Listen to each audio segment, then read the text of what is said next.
Hola, ¿cómo están? Bueno, lo prometido es deuda. Vengo a compartirles hoy el segundo video de la novela del siglo XX. Anteriormente estuve hablando de la novela de primera mitad del siglo XX, es decir, de esa novela que llamamos novela del modernismo, una novela donde básicamente me dediqué a la novela europea. También hay que dejarlo claro, no tuve en cuenta otras novelas, pero bueno, todo es arbitrario.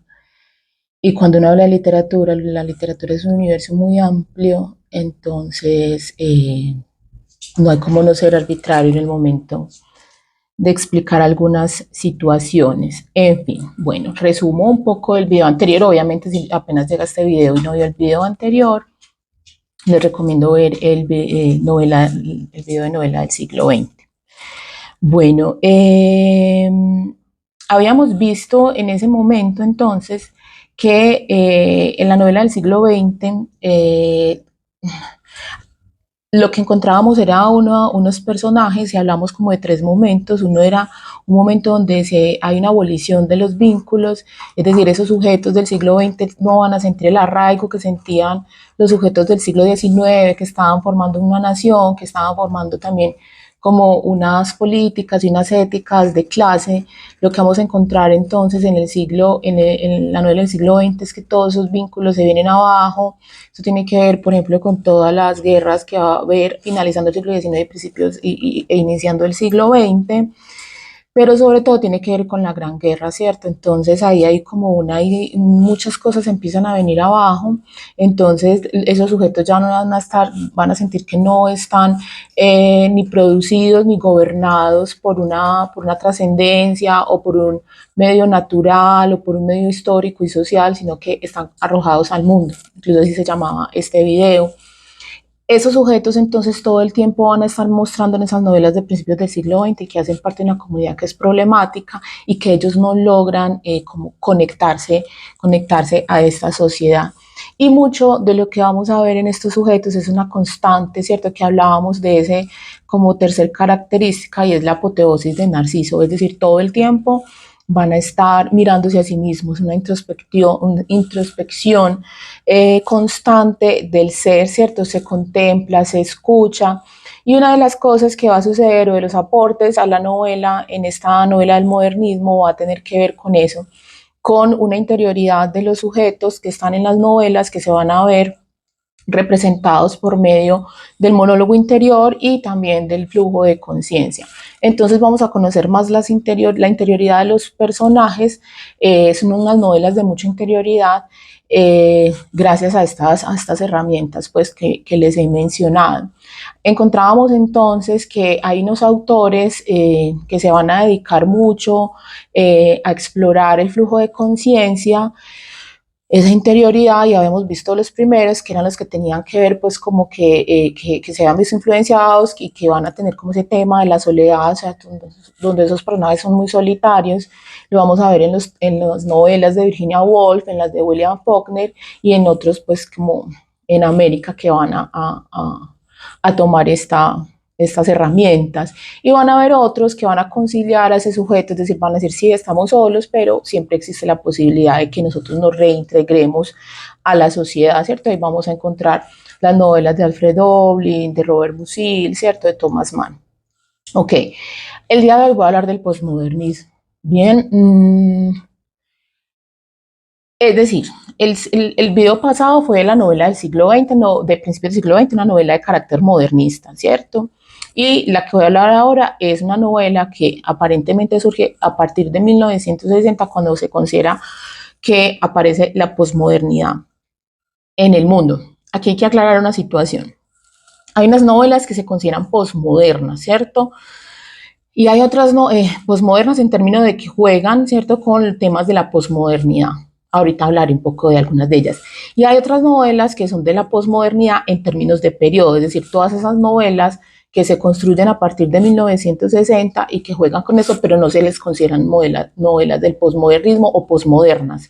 Listo, de pronto ahí puede haber esa confusión. Entonces, hay dos tipos de novela, ¿ok? O sea, toda novela que se publica en 1960 hace parte de novelas de la posmodernidad.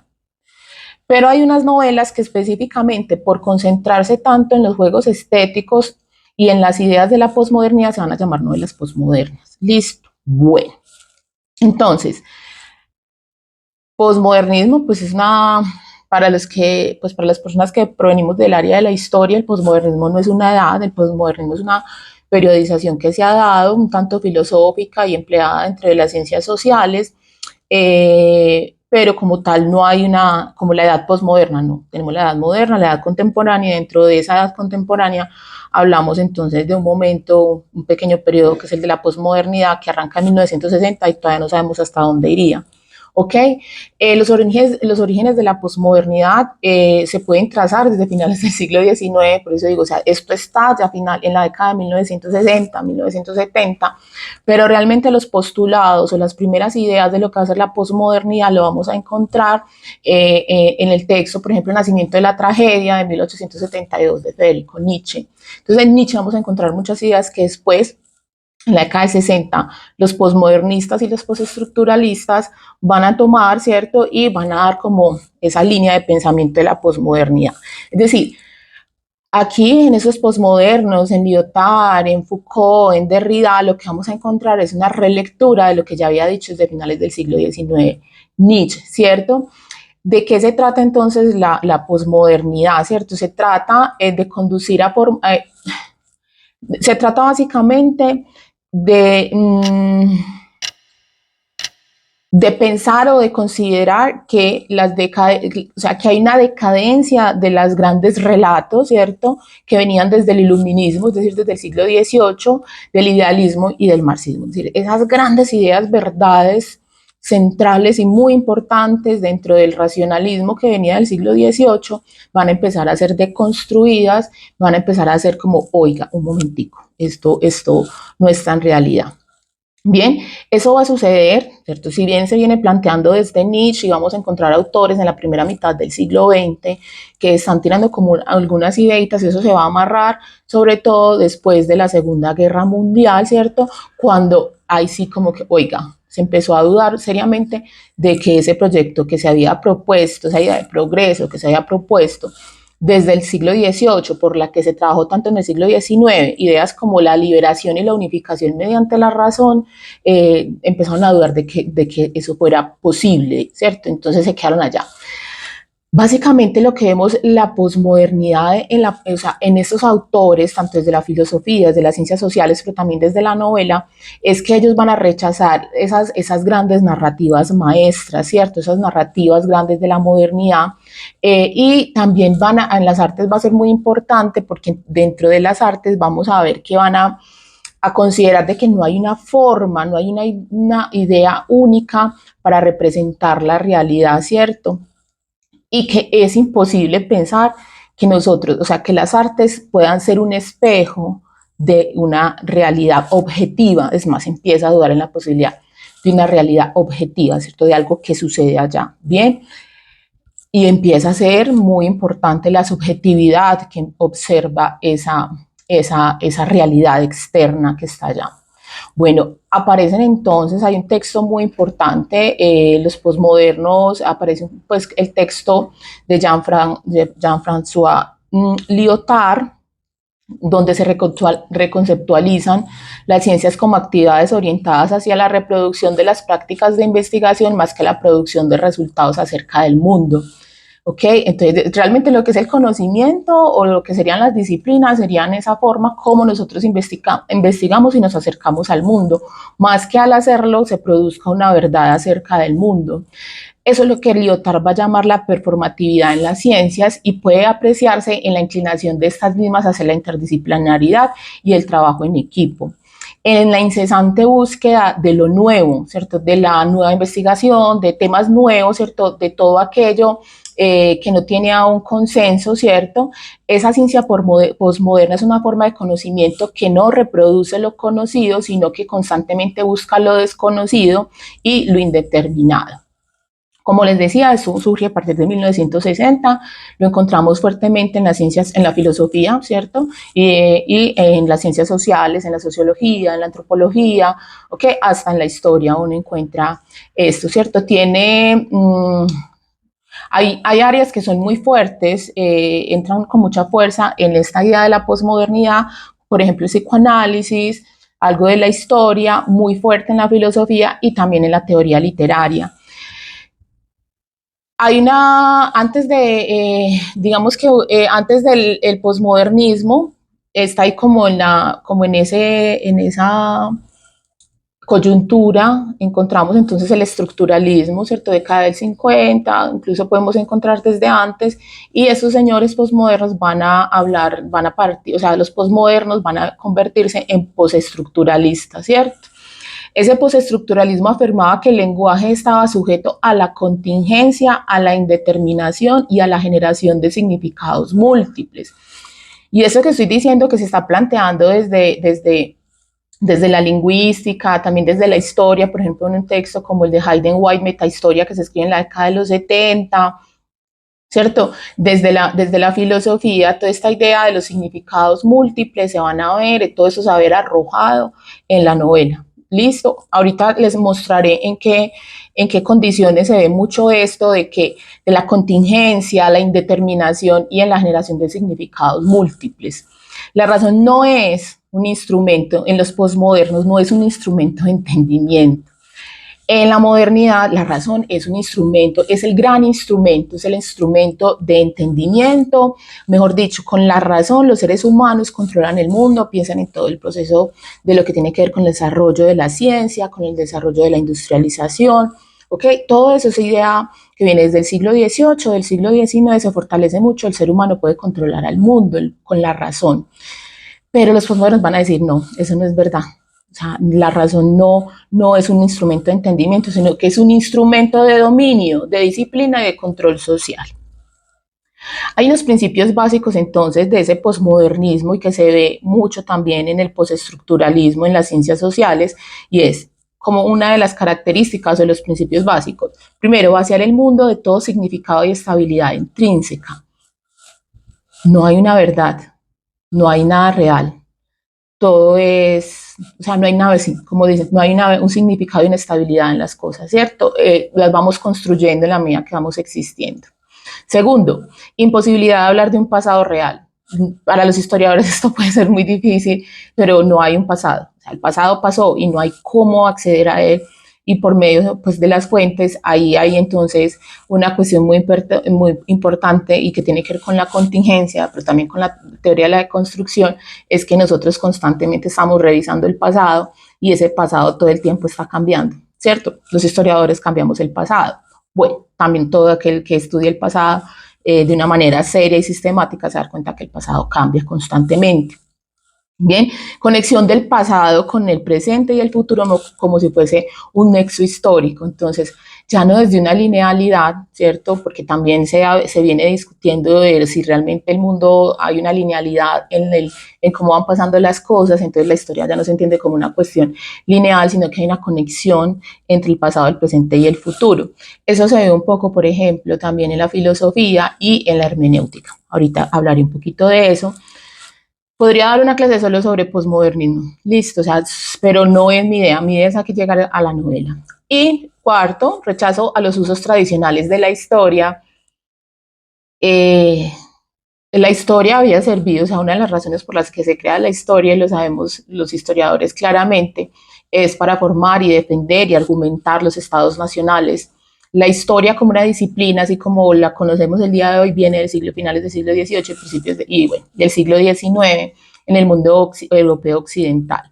La historia no es esa cosa vieja que nos dicen de contar cosas del pasado, no, cada pueblo tiene unas formas de ver la historia, pero la que nosotros hacemos, que es la profesionalizada, la que tiene un método, la que tiene unas teorías, esa viene del siglo XVIII, finales del XVIII, del siglo XIX, y básicamente estaba hecha para esto, es decir, que en la historia ven los discursos de verdad, esto pasó y por esto tenemos que hacer esto, ¿cierto? Y eso tiene que ver con la formación de los estados nacionales.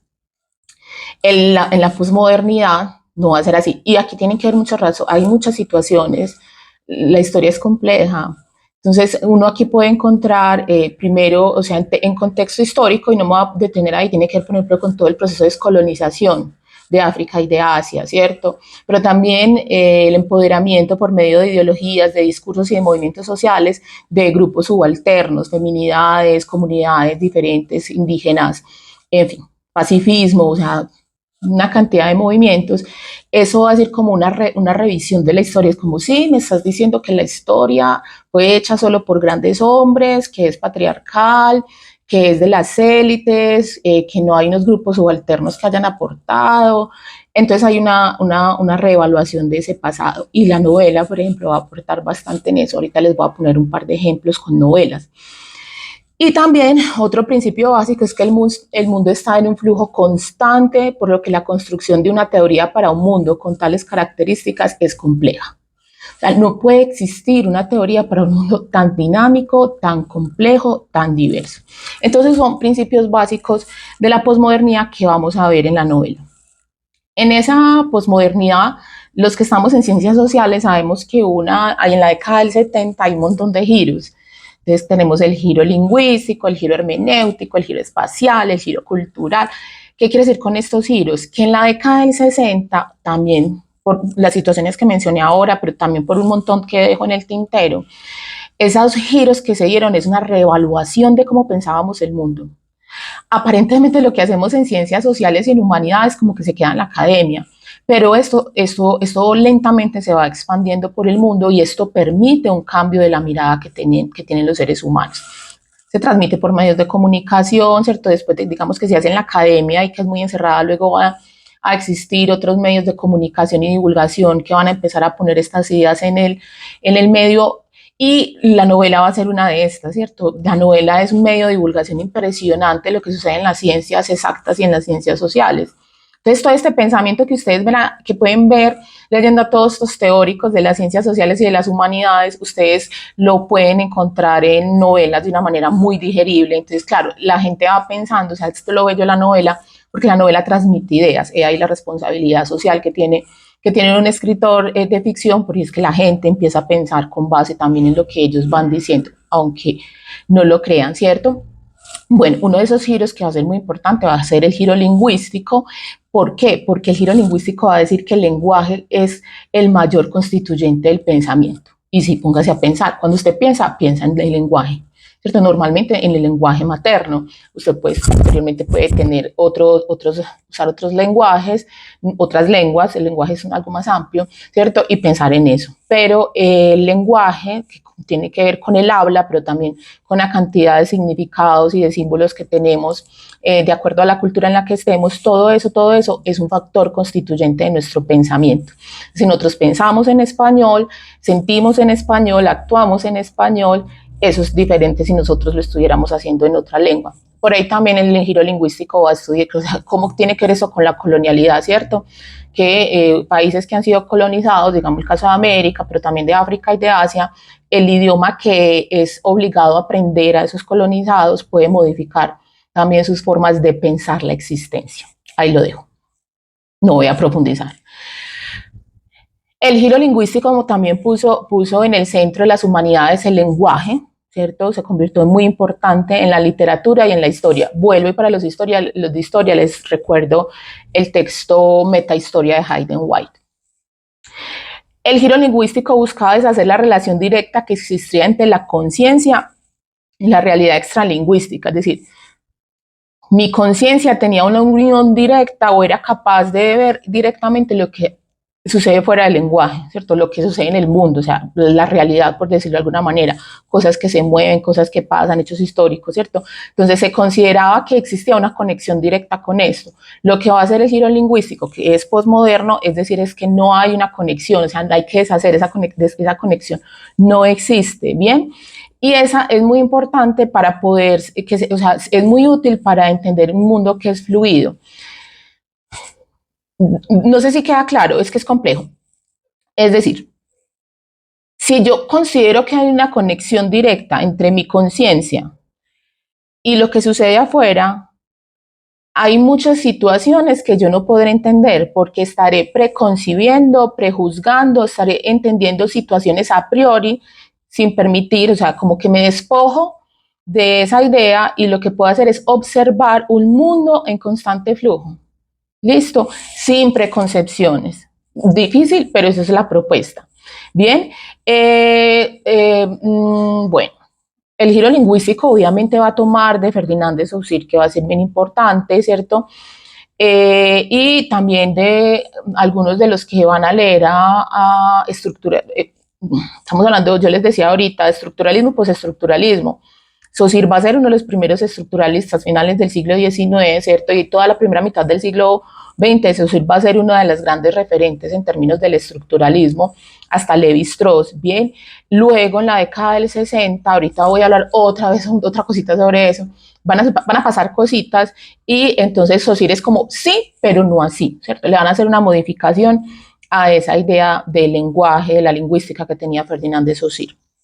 Bien, no es una negación, hay que decirlo, ¿cierto? Ese postestructuralismo no es una negación del estructuralismo, es una relectura y una crítica al estructuralismo.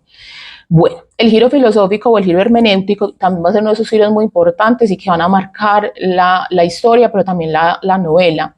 Bien, en el giro filosófico se va a redefinir la conexión entre el pensamiento y la vida, ¿cierto?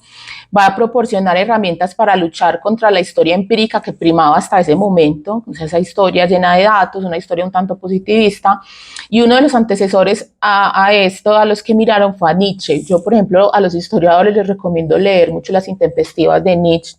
Listo, recuerden que para Nietzsche no se puede separar el sujeto del objeto. Usted no puede separar, entonces eso también es una cuestión que yo hablo mucho y es, yo no puedo separar el hecho histórico del historiador, es más, el historiador crea el hecho histórico. Entonces, el historiador que observa un hecho histórico tiene que objetivarse y preguntarse por qué lo está haciendo. Ese historiador que investiga, todo investigador que estudia algo del pasado está haciéndose una pregunta acerca de sí mismo y está respondiendo una pregunta acerca de la existencia que tiene el historiador. Bien, entonces Nietzsche va a conversar esto en sus textos y en la posmodernidad va a entrar con mucha fuerza, ¿cierto? Nietzsche criticaba la separación del sujeto y del objeto, la idea de la objetividad y de los hechos objetivos. Para Nietzsche no hay objetos, no hay hechos objetivos. Recuerden en la hermenéutica de la sospecha, o sea, todo el tiempo yo tengo que estar en sospecha, todo el tiempo tengo que estar dudando de lo que estoy viendo y preguntándome yo como sujeto cómo estoy atravesando el objeto, cómo el objeto me está atravesando a mí. Listo, bien, entonces esa filosofía de la hermenéutica que vamos a encontrar en varios autores, por ejemplo, como en Heidegger, Enrique más adelante, nos van a ayudar a entender esto que les estoy diciendo. Y ahora sí entro en la novela posmoderna concretamente. Bueno, la posmodernidad se caracteriza por los conceptos en la novela, por los siguientes conceptos. Algunos de ellos los voy a definir. Hoy no voy a hablar tanto de novelas como quisiera, voy a hablar un poquito más de teoría y me van a perdonar la ñoñez, pero con esto yo creo que ustedes pueden ingresar a leer a cualquier novela de 1960 y entender allí esa posmodernidad. Entonces se caracteriza por conceptos como pluralidad, discontinuidad, antagonismo y deconstrucción, entre otras características como la construcción híbrida. En lo literario encontramos también el juego con el antihéroe, la escritura irónica, la parodia, la intertextualidad, la polifonía, así como una llamativa, muy llamativa autorreflexividad. Si en la novela de la modernidad el sujeto se mira a sí mismo, en la posmodernidad se mira aún más. ¿Ok? Listo. Hay una característica de las novelas, no de todas, sino de esas que son llamadas posmodernas, que juegan con la posmodernidad, que son unas novelas muy difíciles de leer y además todo el tiempo están jugando con el lector, ¿cierto?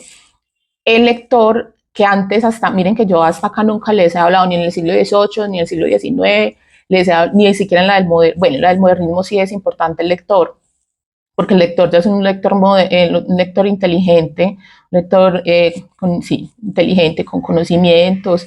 En la novela del siglo, de la segunda mitad de esa novela del posmodernismo, el lector es un actor activo, ¿cierto? No es un actor pasivo como en las novelas previas, incluso en las de la modernismo, sino que es completamente activo. Vamos a encontrar novelas donde el lector está presente en la construcción de la narrativa. Bien, Hay una cosa muy importante y que ahorita les decía que le iba a mencionar, que tiene que ver con la teoría de la deconstrucción y que por aquí me podría quedar dando otra clase, pero que no lo voy a hacer porque no es el objetivo, pero que a los que les guste pueden explorar por acá, que tiene que ver con la teoría de la deconstrucción. Entonces, la teoría de la construcción es una teoría de la posmodernidad, es postestructuralista y la va a asumir la novela. Listo. Hay un momento fundacional en la teoría de la deconstrucción, es el año de octubre de 1966, y por allá un señor que aún es muy joven va a hacer una conferencia, lo invita a una conferencia en Estados Unidos, en un simposio internacional va a tener una conferencia que se llama Los lenguajes críticos y las ciencias del hombre. Eso se celebró en el centro John Hopkins y la pronunció nada más y nada menos que Derrida, Jacques Derrida. Perdón, así no se llamaba la conferencia, se llamaba el simposio, perdón. Él va a pronunciar la conferencia Estructura, Signo y Juego en el Discurso de las Ciencias Humanas. Listo, esta luego va a ser incluida y la pueden encontrar, se consigue muy fácil en internet porque es un canon, es importantísima, difícil de leer, como todo, muchas cosas de Derrida son muy difíciles de leer, otras no tanto, pero Derrida no es de acceso fácil, pero es muy importante. Bueno, también es bueno a veces a estos autores acercarse por medio de interpretaciones que hacen otros, como que te lo ponen un poquito más fácil para luego llegar a Derrida. Esa es mi recomendación para que no vayan a frustrarse en el camino. Bueno, entonces él hace esa conferencia luego lo van a encontrar en el libro, la escritura y la diferencia. Bien. Allí empieza él entonces a hacer una crítica, y con crítica no me refiero a que le esté dando garrote a la hora de... se me olvidó el nombre del parentesco, de Levi-Strauss, los orígenes del parentesco, bueno, no, me van a disculpar, no me acuerdo bien del nombre, lo voy a editar, ahí les pongo en el videito, cuando lo edite les pongo la obra de Levi-Strauss que él está leyendo y está diciendo, la está deconstruyendo, deconstruye a Levi-Strauss, ¿cierto? Es decir, lo desestructura. Levi-Strauss, estructuralista, lo va a leer un joven, Derrida, que propone esta teoría y es como de construir esa estructura que había planteado. Por tanto, Derrida va a ser uno de los padres, primero de la teoría de la deconstrucción, pero también va a ser muy importante en el postestructuralismo y en la posmodernidad. Esa deconstrucción, de acuerdo a Derrida, no contempla ni clasificaciones, ni premisas, ni definiciones, ni ofrece un pensamiento organizado, porque lo que está diciendo es que que nosotros proponemos una estructura para leer la estructura, es decir, que los seres humanos pasamos de estructura en estructura, y lo que él está haciendo es que lo que hay que hacer es deconstruir, ¿cierto? Como les decía, si el mundo está en flujo, no debería haber una estructura tan rígida como las que hemos creado en Occidente, con tanta racionalización, que son estructuras bastante fuertes. Entonces, él lo que está proponiendo es deconstruir esto. De construcción de héroes, de construcción de mitos, de construcción historiográfica oficial, es decir, todo lo que se ha dicho, deconstrúyalo. Esto tiene que ver con lo que también decía ahorita, con esa hermenéutica de la sospecha, ¿cierto? Sospeche y no se cree con que eso es una verdad, ¿cierto? Entonces, si usted es estructuralista, no lo lea, o sea, este es el estructuralismo, esta es mi verdad y así voy a leer el mundo, no vas a acceder al mundo con esto, ¿cierto? Entonces, sospeche, eso es muy bueno en la teoría porque eso te invita a que no te tragues la teoría y pensar en ella como una cuestión rígida, sino que fluyas en medio de la teoría, ¿cierto? Eso es de construirla, es decir, ser crítico con las estructuras que estudias, pero con las que estudias las estructuras también. Bueno, hay una confrontación entonces de ese presente con el pasado, no a través de la destrucción, no estamos hablando de destruir el pasado, sino de construirlo, ¿cierto? Es como ver cómo está armado ese pasado, ¿cierto? Es que no es que no pasó, no importa. Es cómo ustedes, los historiadores, me contaron que era el pasado, ¿cierto? Como empezar a quitar las capas y era, bueno, mira, aquí estaba revocado, eso es pintura, esto es revoque, esto es el ladrillo, estas son las, ¿cómo se llama? Varillas, o sea, todo lo que puede haber dentro de una construcción, eso es de construir, ¿cierto? Entonces, es una confrontación con el pasado, no a través de la destrucción y la ruptura radical, sino a través de la reelaboración de lo tradicional. Por ejemplo, nosotros somos posmodernos, nosotros deconstruimos, ¿cierto? Porque nosotros miramos con sospecha Entonces, cuando nosotros decimos que vamos a escribir una historia de las mujeres desde las mujeres y vamos a deconstruir la historia del patriarcado, quiere decir, no que vamos a matar la historia pasada, no, no podemos, pero sí vamos a ver cómo nos contaron la historia del patriarcado y ahí hay una deconstrucción. Listo, para que me entiendan. Lo mismo hacen los pueblos indígenas, los pueblos afro, ¿cierto? Vamos a mirar, eso como en la escuela de análisis cuando empezaron, surgió esa frasecita, la historia de los de abajo, es cuando empezamos a ver cómo cómo se contó en la historia que eran los campesinos, pero era contado por unas élites, como se está contando ahora, ¿cierto? Cómo fue, es analizar el cómo lo hicieron. Bien, no hay una verdad histórica tampoco acá. Bien, entonces voy a citar aquí una frase de Roland Barthes, esta porque me gusta mucho. Mira, así. Dice, un texto está formado por escrituras múltiples, cualquier texto, procedentes de varias culturas y que, unas con otras, establecen un diálogo, una parodia, una contestación.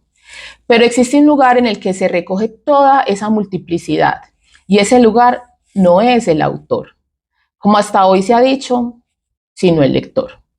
El lector es el espacio mismo en que se inscriben, sin que se pierda ni una, todas las citas que constituyen una escritura. La unidad del texto no está en su origen, sino en su destino. Sabemos que para devolverle su porvenir a la escritura hay que darle vuelta al mito. El nacimiento del lector se paga con la muerte del autor. Y conecto esto con algo nuevo, con una cosa que voy a decir nueva. Históricamente, el autor era una autoridad, autoridad, ¿cierto? Entonces el autor creaba una obra cualquiera, de filosofía, una novela, creaba una obra y esa obra quedaba ahí, ¿cierto? Una Shakespeare, ahí está. Y la gente creía que leía Shakespeare todo el tiempo, ¿cierto? En la posmodernidad, como todo se deconstruye, también se deconstruye esa idea. No hay autor sin lector. Si nadie lee una obra, esa obra deja de existir. Quien le da vida a las obras son los lectores.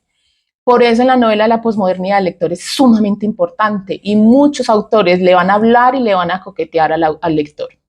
Bien, entonces aquí, que esto también está relacionado, miren, hay una deconstrucción de la idea de autor. Hay una deconstrucción del conocimiento. Lo que nos está diciendo Barthes acá es, en la cabeza de uno como lector hay un universo de muchas lecturas. Usted lee una novela, ¿cierto? No sé, usted lee no sé, lee a Joyce. Usted lee eso con su mundo hermenéutico, con su horizonte hermenéutico, con lo que ha leído y lo que ha existido. Y esa es la novela que usted leyó sobre Joyce, no es la novela.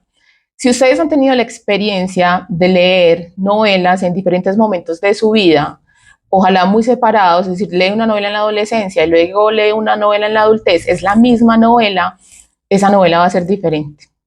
Incluso a veces cuando uno lee una novela hace un año y a los 2 o 3 años la vuelve y la lee, esa novela va a ser diferente. Ese sujeto es diferente, hermenéuticamente, tiene un conocimiento diferente, tiene un campo de conocimiento amplio, diferente, cambiante. Todos los días estamos aprendiendo cosas, estamos escuchando más en esta sociedad la información.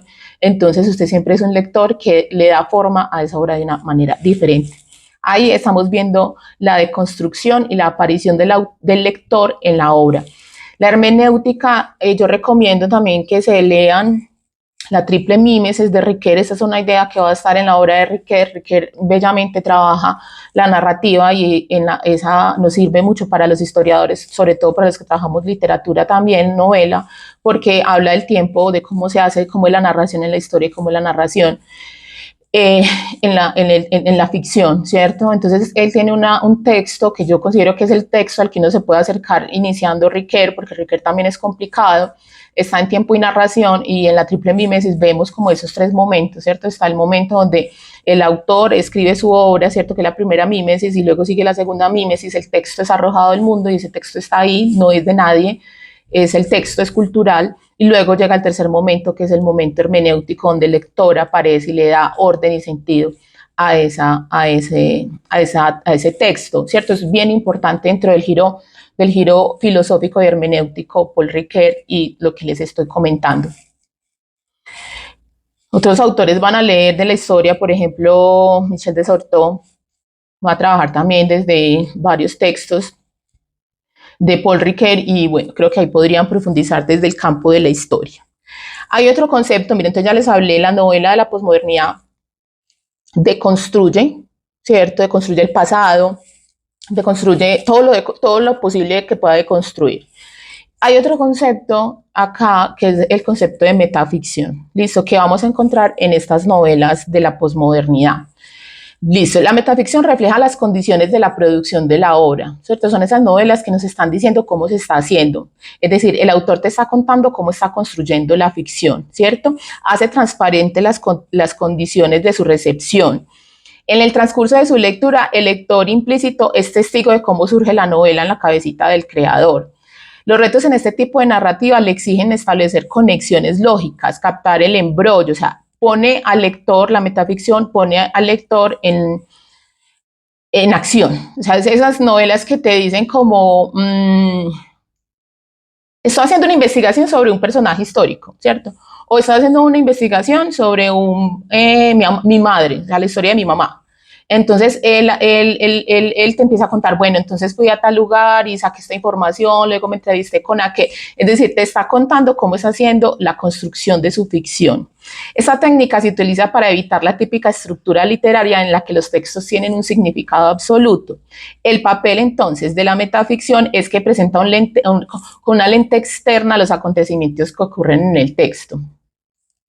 En cine, muchas de lo que ustedes, es que esto es posmodernidad y lo van a encontrar mucho en el cine. En el cine se viene usando hace unos años mucho la metaficción. Y es en algún momento, por ejemplo, está la cámara, ¿cierto? La cámara es como el narrador. Y están los personajes actuando, y llega un momento donde el actor principal, el que está construyendo la historia o el que es el protagonista, llega y se voltea hacia la cámara, la mira directamente y le dice, fulanito va a hacer esto o sucederá esto o él no sabe qué. Es decir, lo que el autor, el espectador, y en este caso el lector, siente es que, wow, te acaba de jalar. La metaficción hace una cosa que en el teatro también se usa y que es ese ejemplo que les estoy poniendo para el cine y es romper la cuarta pared, ¿cierto? Entonces, la cuarta pared es la pared del público. Entonces, como que la rompe y yo voy y le hablo al espectador, como mira tal cosa, o me lo gozo, mira, ese tampoco cree que yo algo. Esa es la metaficción. Listo, entonces puede funcionar como una mirada externa a un mundo ficticio, lo que significa que puede explicar al lector cosas que la mayoría de los personajes del texto no entienden, o de las que los personajes no son conscientes. Esto, por ejemplo, muy popular en la referencia, yo siempre la pongo en clase, y es en Deadpool pasa mucho esto, constantemente le está hablando, en House of Cards también hablaba mucho, o sea, el que era el presidente siempre rompía la cuarta pared y le hablaba al televidente, ¿cierto? Estos son juegos muy recurrentes en el cine. Bueno, todo el tiempo en la metaficción, o hay momentos, pues no todo el tiempo en la novela, sino que hay momentos donde él te está recordando, el autor te está recordando todo el tiempo que estás viendo, que estás leyendo una ficción, ¿cierto? Que eso es obra de una ficción o un entramado que él está haciendo. Las características de la metaficción en la literatura incluyen la ruptura, como les dije, de la cuarta pared, la intromisión del escritor para comentar la trama, o para, sobre todo, mucho desde la parodia, ¿cierto? Parodian mucho las situaciones. El cuestionamiento por parte del escritor de la narrativa de la historia. O sea, muchas veces el autor la usa, no tanto el autor, el narrador que el autor crea para hacer comentarios sobre la obra. Y eso sirve para rechazar o para romper con esa idea de esa trama convencional, ¿cierto?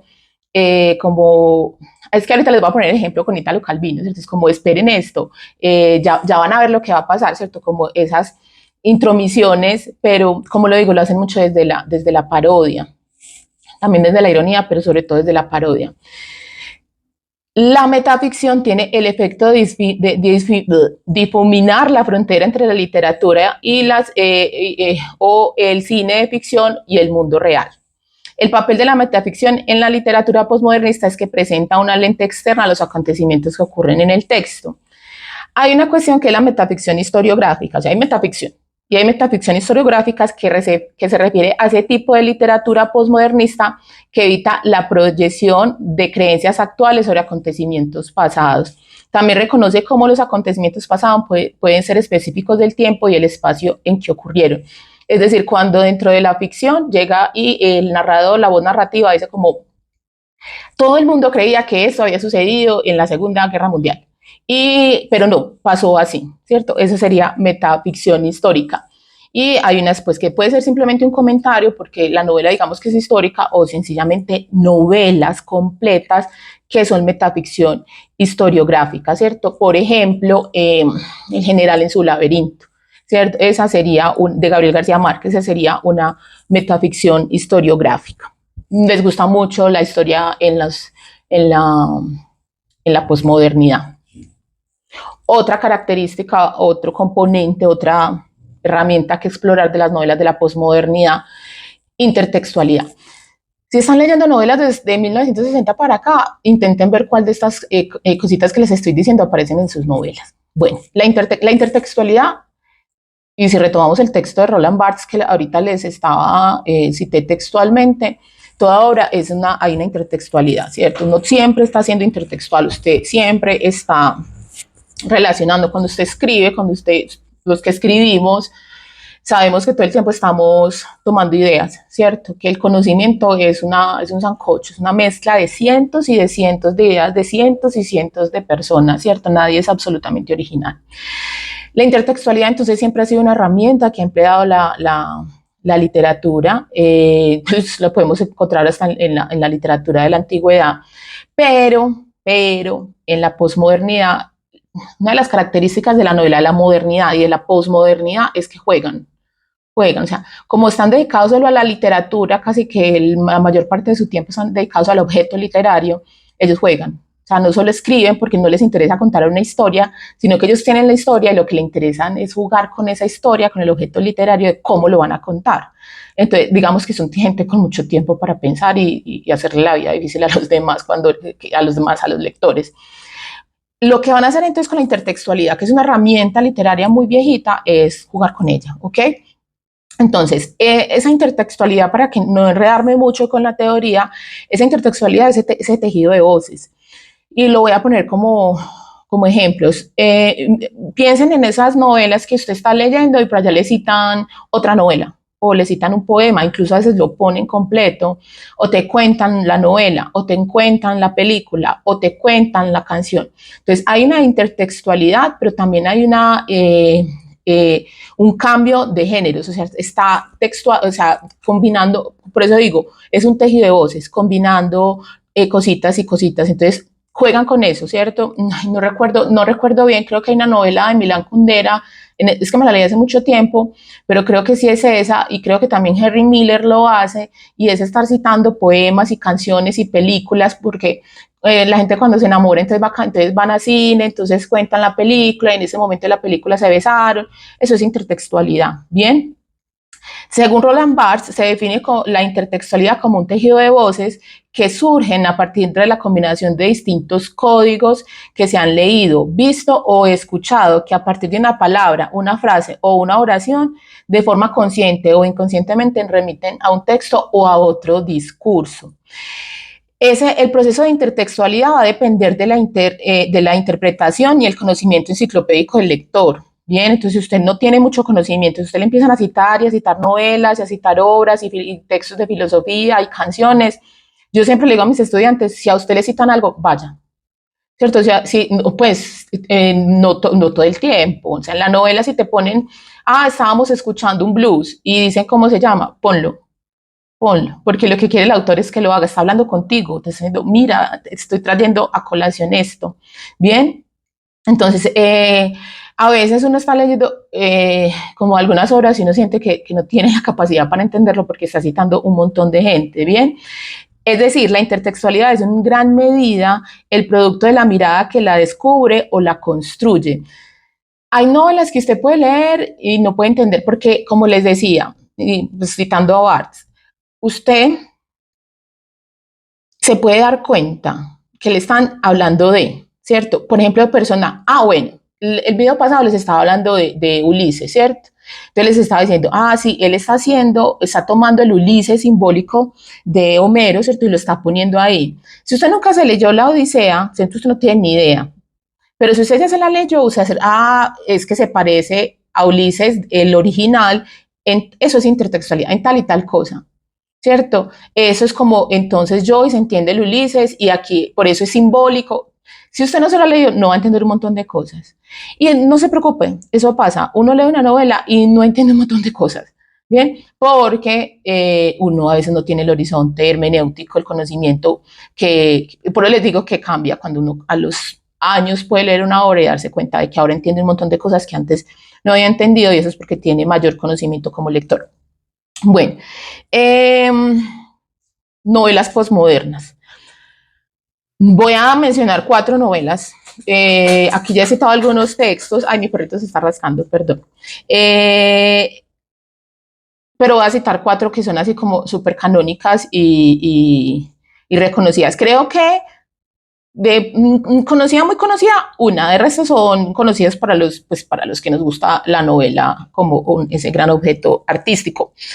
La primera es La broma infinita de David Foster Wallace, está publicada en 1996, estoy hablando, miren qué de novelas, a veces estoy hablando de novelas muy, muy nuevas, se le suele clasificar como la novela, una de las novelas posmodernas por excelencia, es una novela existencialista, en esta novela hay ciencia ficción, hay distopía, hay filosofía, hay política, hay psicología, es una novela que combina muchas técnicas, sigue con la técnica del monólogo interior, viene desde la modernidad y desde la novela del modernismo y va a continuar usándose mucho.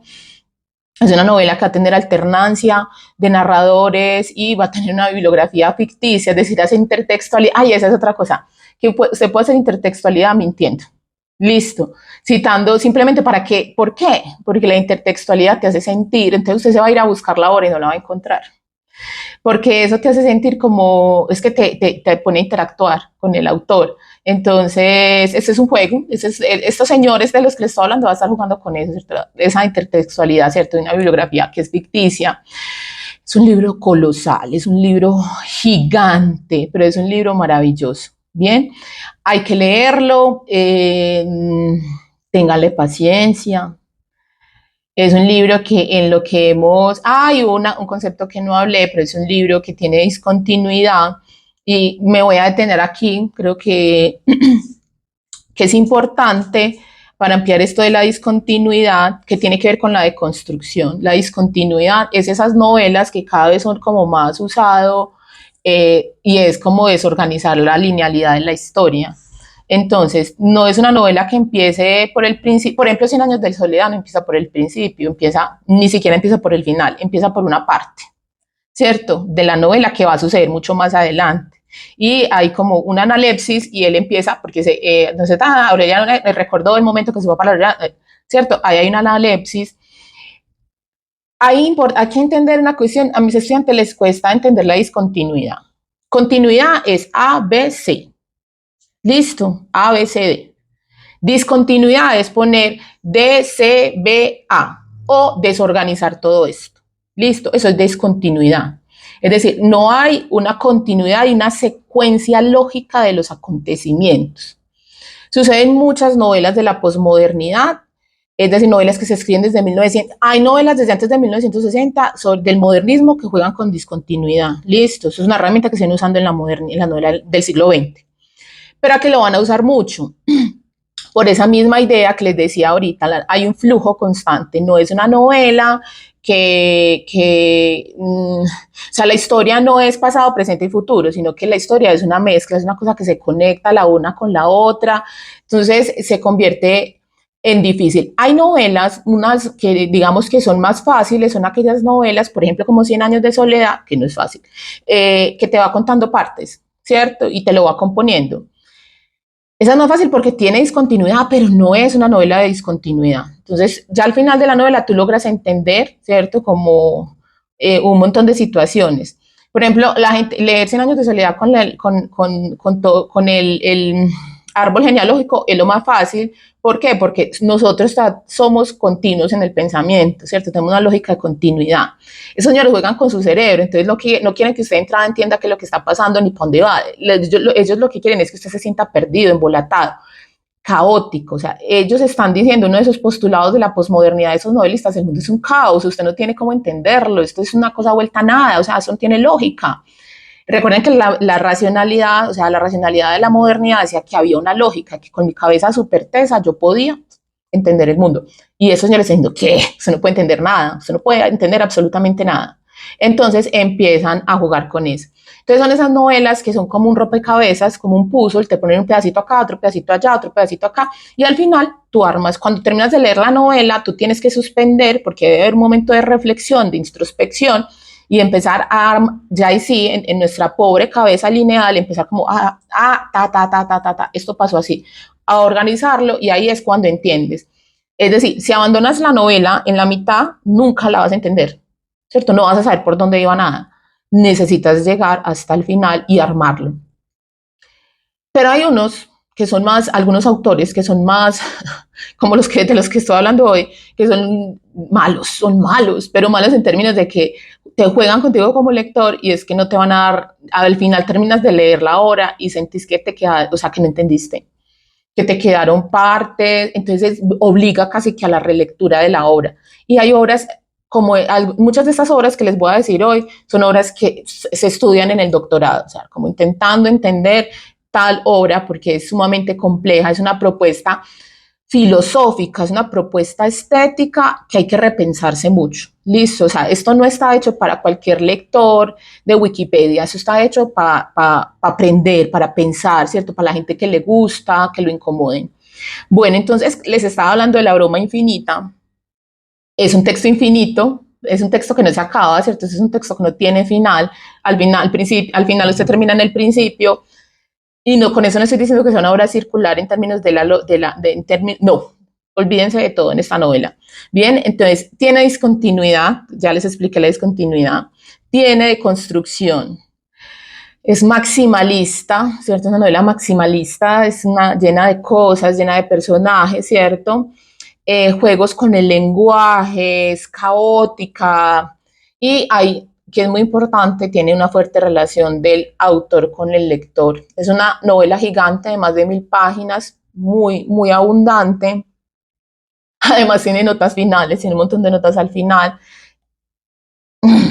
Es que juega contigo como lector. Busca, al final, lo que usted encuentra en esa novela es que busca que usted como lector piense y tome decisiones. O sea, no es una novela moralista que te diga que está bien, que está mal, sino que con todo lo que te presenta, tú decides qué pensar acerca de la novela o de la existencia, porque son novelas existencialistas. No solamente existencialistas, ¿cierto? Pues para el existencialismo hay unas novelas más específicas. Esta trae, además de todo lo que les dije, existencialismo. Otra gran novela de la posmodernidad es El arcoíris de la gravedad, esa es de 1973, de Thomas Pynchon. Esa es otra grande, o sea, esas que dicen, esta es la novela de la posmodernidad, o sea, es el excelente ejemplo. Es una novela que tiene más de 700 páginas y 1000 páginas, también es una novela colosal, gigante, exuberante, alta complejidad narrativa, critica mucho a la tecnología y explora la paranoia de los seres humanos, el caos, es una novela que muestra el caos, es una propuesta filosófica, la vida es caótica, nosotros no logramos, es contingente, o sea, usted no sabe qué va a pasar al siguiente segundo, usted sabe que está aquí, ¡pum!, y todo puede cambiar en un instante, en un segundo. Eso es lo que vemos entonces en la novela La posmodernidad, el caos en la sociedad contemporánea, esto es lo que narra El arcoíris de la gravedad. En esa novela entonces encontramos metaficción, alta complejidad, y hay que decirlo, pocos logran terminar de leer esta novela. Es muy grande, es muy compleja, juega mucho con el lector. Hay una hipersexualización, pero para que no me entiendan la hipersexualización en términos pornográficos, no, hay una hipersexualización, es que el protagonista, ahí hay muchos personajes también, pero el protagonista está ambientado en un momento histórico de la Segunda Guerra Mundial y hay una hipersexualización de este personaje, ¿cierto? Que casi todo el tiempo vive con una erección, y además es una obra bastante pesimista. Se las recomiendo también para que la tengan ahí en la lista de lecturas. Otra novela que la que está diciendo que seguramente sí conocen, y es sobre todo porque fue llevada a película y porque pues, fue escrita por un escritor muy reconocido del siglo XX, que es Humberto Eco, se llama El nombre de la rosa, publicada en el año de 1980, y en los 90, como en el 92 o algo así, le hicieron película con un actor muy famoso en ese momento. Esta novela a mí me gusta mucho, a mí la novela histórica me gusta mucho, y esta es una de las grandes novelas históricas de la posmodernidad, ¿cierto? Tiene una forma muy diferente de entender la historia. Por allá hay, bueno, yo no recuerdo si yo he hecho un video sobre eso, pero en clase sí hablo mucho, por ejemplo, la novela histórica de Walter Scott, me baso en el texto de la novela histórica de Lukács, de George Lukács, y vemos que hay una característica de la novela histórica del siglo XVIII. Bueno, las características de la novela histórica del siglo XX, esta de la posmodernidad debe ser diferente. ¿Por qué? Porque va a tener mucha metaficción historiográfica, de la que les hablaba ahorita. Listo. Este señor incorpora referencias intertextuales a textos clásicos a lo largo de la novela y desafía al lector a explorar conexiones más allá de la narrativa inmediata. Miren, por acá, ay, no sé qué lo hice.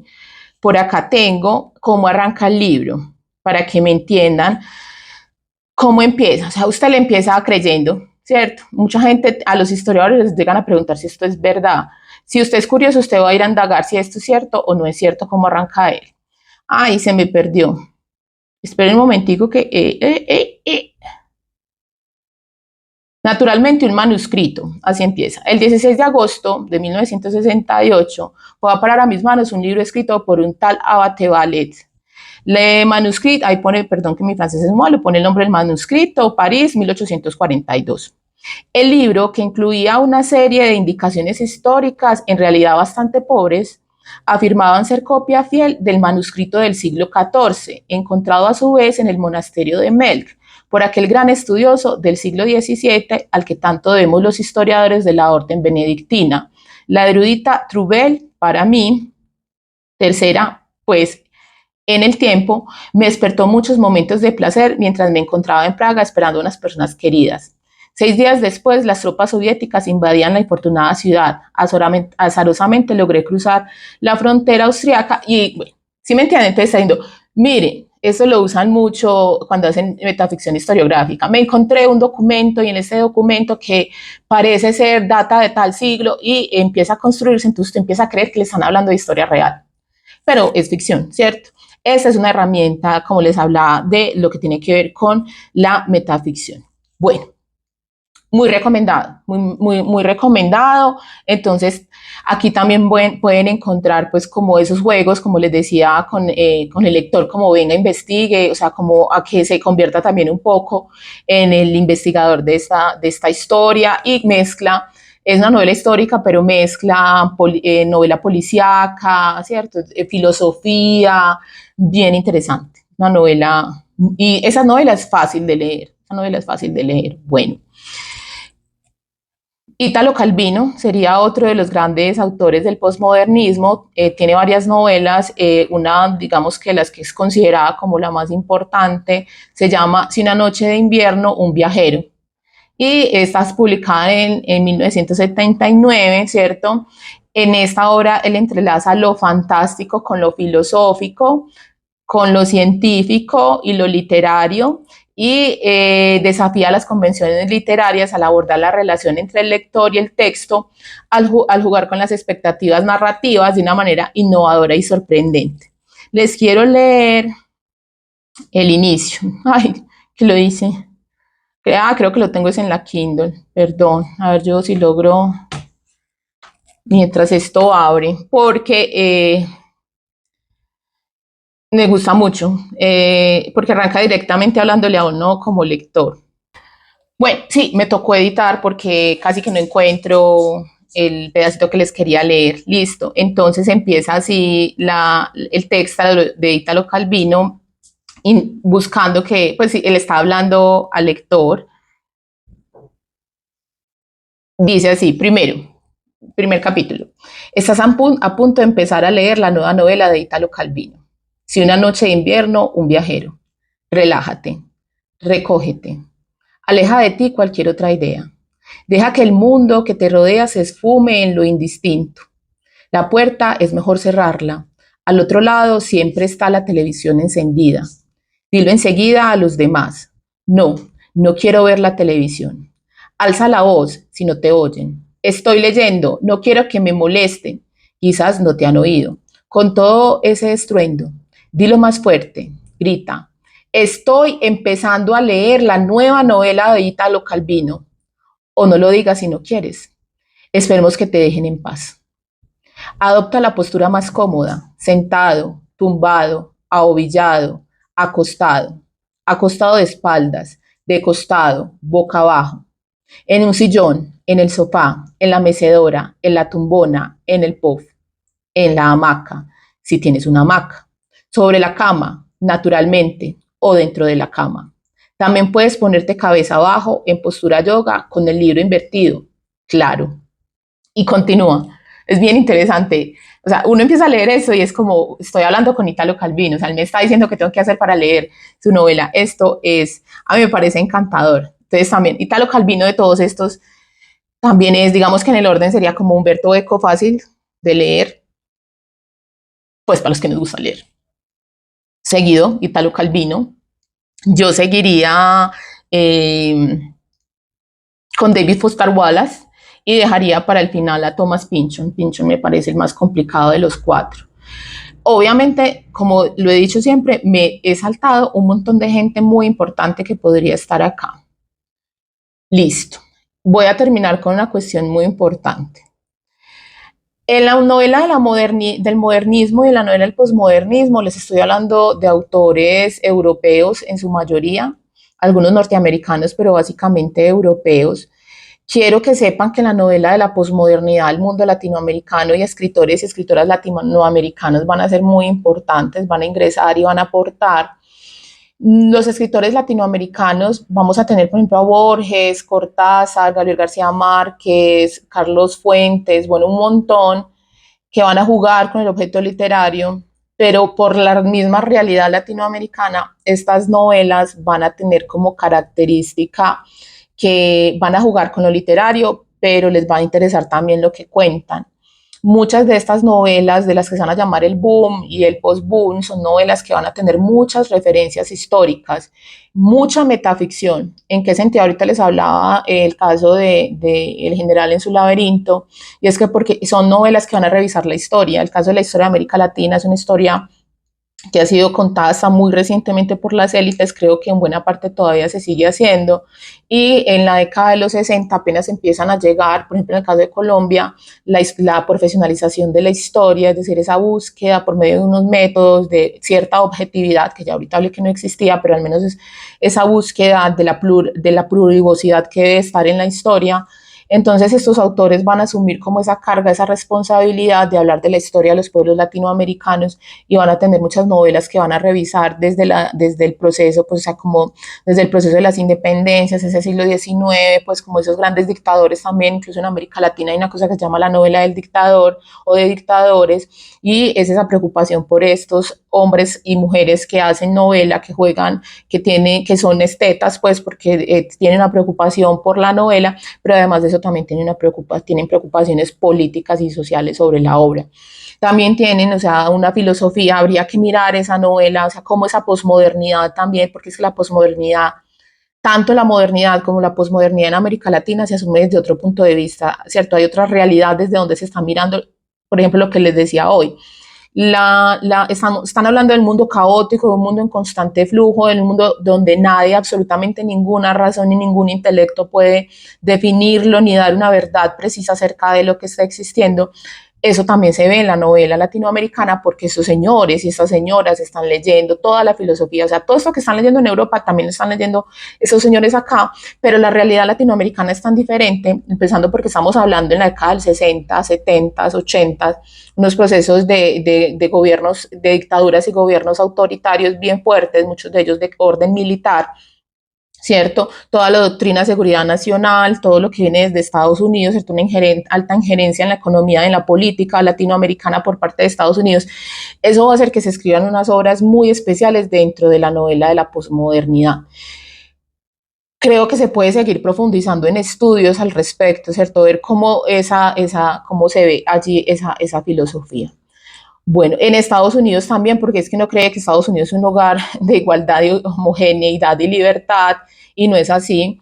También por allá en videos de hace mucho tiempo yo hablaba de algunos escritores, sobre todo afroamericanos, que van a tener unas novelas súper divinas, muy inspiradas en las novelas de William Faulkner, en esa novela sureña, y ahí aparece también como una gran, no sé, como una gran protagonista de novelas bellamente escritas en Estados Unidos y que no se pueden considerar como novelas postmodernas, pero que sí tienen todas esas incógnitas y ese pensamiento de la postmodernidad, que son las novelas de Toni Morrison. Listo, entonces por allá les dejé un video hace mucho tiempo sobre Beloved y bueno, y también otras novelas de afroamericanos bien interesantes y bueno,